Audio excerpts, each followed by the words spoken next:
Student, आज मैं जिस टॉपिक पे बात करने वाला हूँ वो टॉपिक है धातु तथा अधातु।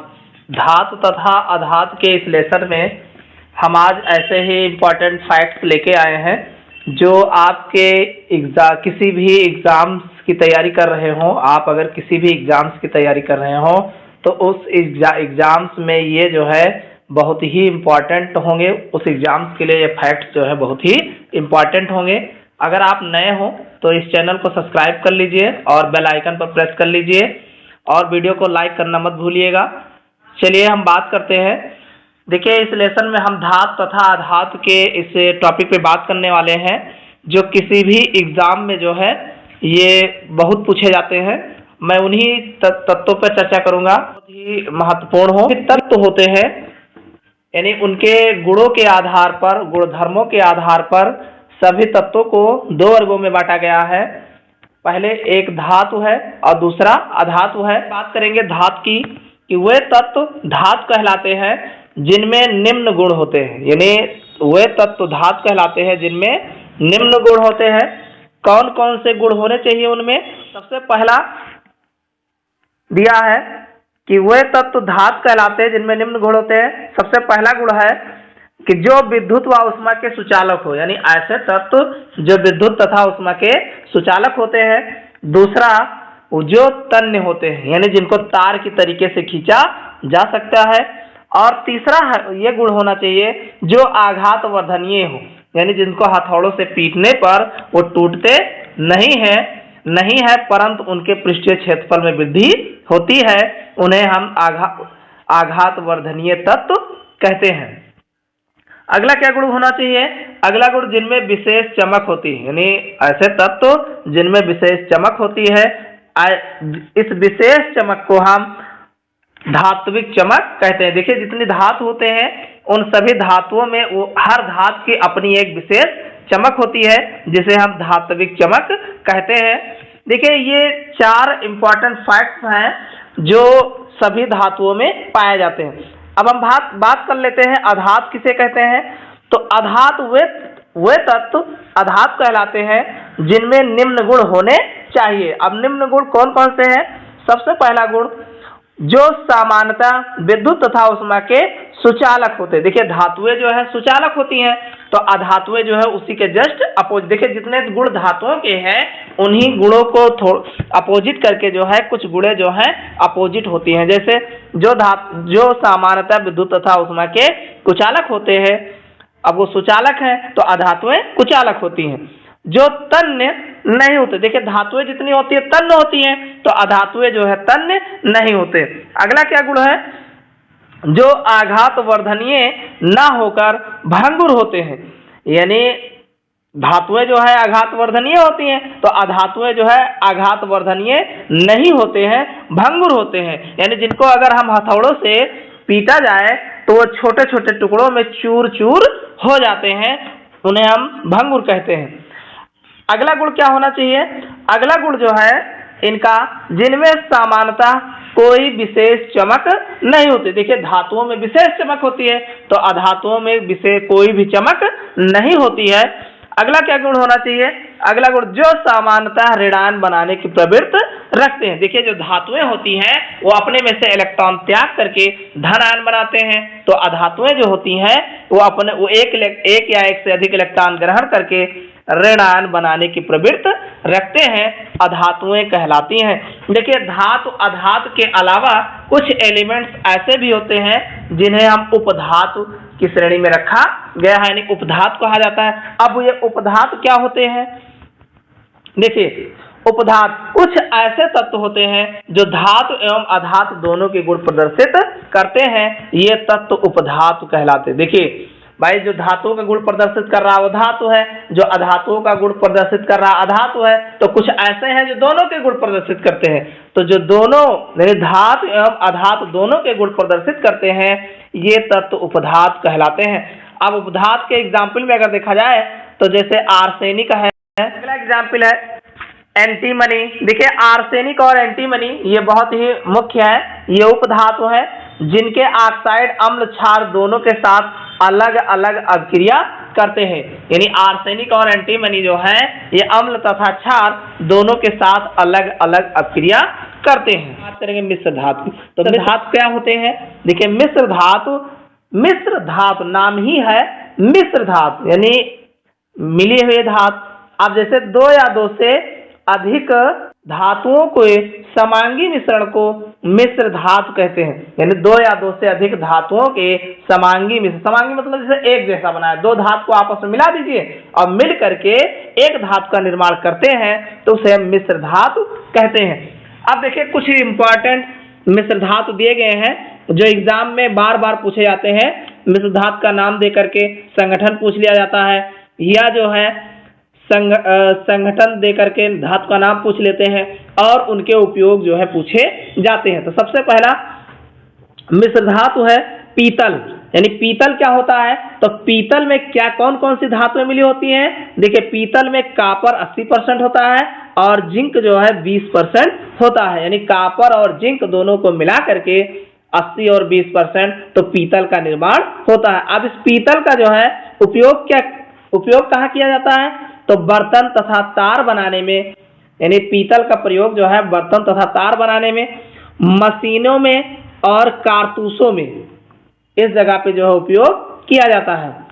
अगला जो हमारा मिश्र धातु है वो है कांसा। अब कांसा जो है किन किन धातुओं का मिश्रण होता है?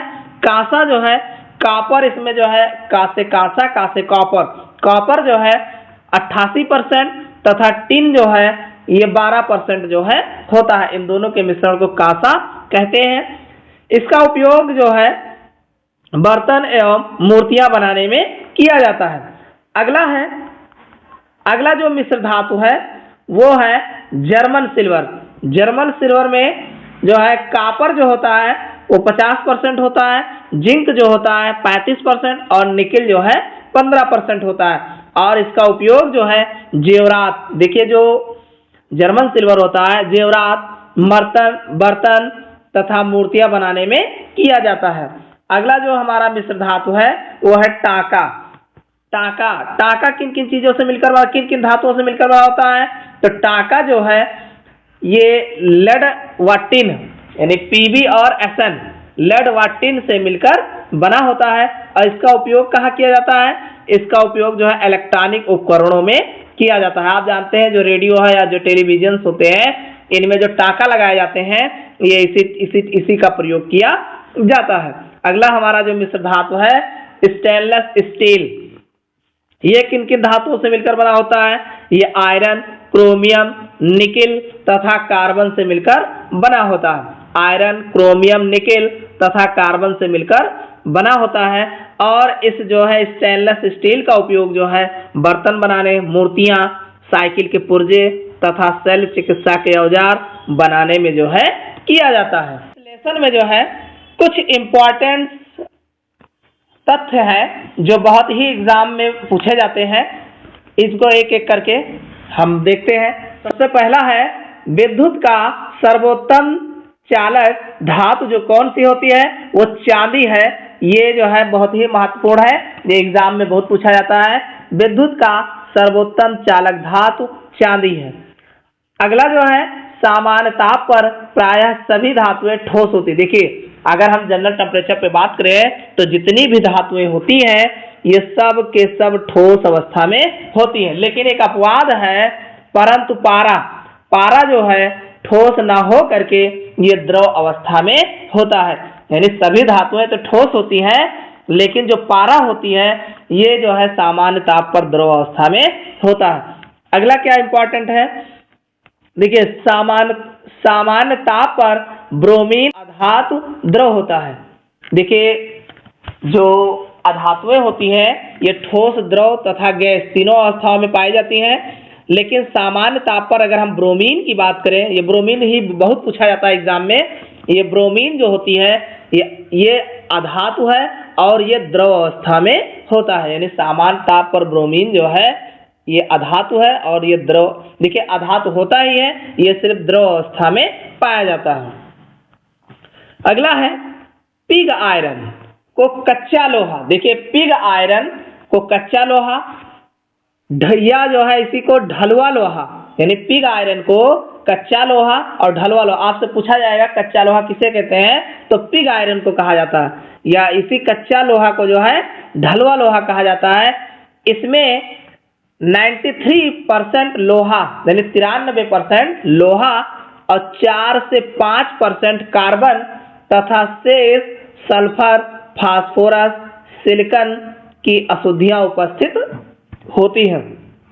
इसको ध्यान रखिएगा, एग्जाम में बहुत पूछा जाता है कि ढलुआ लोहा में कौन कितना परसेंट होता है, तो देखिए 93% लोहा है और 4 से 5% कार्बन तथा शेष सल्फर, फास्फोरस, सिलिकॉन की अशुद्धियां उपस्थित होती हैं, जिसके कारण इसके गलनांक कम होते हैं। इनके गलनांक यानी जल्दी ही ये गल जाते हैं। अगला है देखिए इस्पात लोहे का दूसरा रूप है, जिसमें जो आयरन होता है, लोहा होता है, ये 98.8% से 99.8% तक जो है होता है।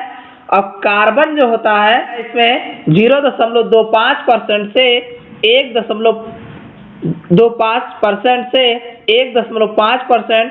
इसके अलावा अगर कुछ बचता है तो उसमें सिलिकॉन, फास्फोरस, सल्फर और एमएन की अशुद्धियां पाई जाती है। यानी जो इस्पात होता है वो 98.8% से 99.8% तक लोहा होता है, और कार्बन जो है 0.25% से 1.5% तक होता है।